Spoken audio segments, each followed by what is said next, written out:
সেবকের কাছে ধসে ক্ষতিগ্রস্ত শিলিগুড়ি কালিম্পং যাত্রীবাহী গাড়ি। বন্ধ শিলিগুড়ি থেকে সিকিমগামী 10 নম্বর জাতীয় সড়ক। সোমবার সেবকের কাছে ধস নামে, আর ধসে ক্ষতিগ্রস্ত শিলিগুড়ি কালিম্পং যাত্রীবাহী গাড়ি। এরপরই বন্ধ হয়ে যায় বাংলা সিকিম লাইফলাইন 10 নম্বর জাতীয় সড়কের ওপর দিয়ে যান চলাচল। জানা গিয়েছে, সোমবার সকালে একটি যাত্রীবাহী গাড়ি কালিম্পং থেকে শিলিগুড়ির উদ্দেশ্যে আসছিল। ঠিক তখনই সেবকের বাঘপুলের কাছে পৌঁছতেই যাত্রীবাহী গাড়িটির ওপর ধস নামে।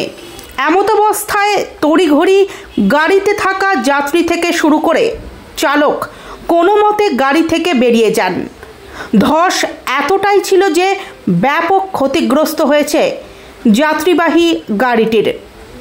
এই দেখে তড়িঘড়ি স্থানীয়রা খবর দেন পুলিশ প্রশাসনকে। খবর পেয়ে ঘটনাস্থলে ছুটে যায় সেবক ফাঁড়ির পুলিশ ও প্রশাসনিক আধিকারিকরা।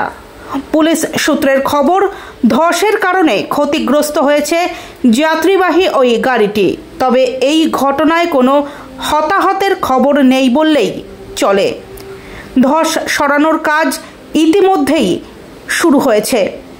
দ্রুত যান চলাচল স্বাভাবিক করা হবে বলে স্থানীয় প্রশাসন জানিয়েছেন। অন্যদিকে প্রশাসন এবং বিপর্যয় মোকাবিলা দফতরের পক্ষ থেকে সতর্কতা জারি করা হয়েছে। তার কারণ, পাহাড়ি অঞ্চলে প্রবল বৃষ্টির কারণে ধসের আশঙ্কা রয়েছে। তাই সাবধানতা অবলম্বন করার পরামর্শ দেওয়া হয়েছে। এদিকে আলিপুর আবহাওয়া দফতরের পক্ষ থেকে অধিকর্তা হবিবুর রহমান বিশ্বাস জানিয়েছেন, দক্ষিণবঙ্গের ওপর তৈরি হওয়া নিম্নচাপটি দিন দুয়েকের মধ্যে ঝাড়খণ্ড ছত্তিশগড়ের দিকে সরে যাবে। হিমালয় লাগোয়া দার্জিলিং, কালিম্পং, আলিপুরদুয়ার, জলপাইগুড়ি জেলার কোনো কোনো জায়গায় মঙ্গলবার ও বুধবার ভারী বৃষ্টির সম্ভাবনা রয়েছে। সমুদ্র উত্তাল থাকায় মৎস্যজীবীদের গভীর সমুদ্রে যেতে মানা করেছে আবহাওয়া দফতর। कस्तो खालको सिस्टम छ, यो सिस्टमलाई चाहिँ अलिकति चेन्ज गरेन राम्रो। सिक्किमको पाक्किमको गाडी रहेछ, कहाँ गयो?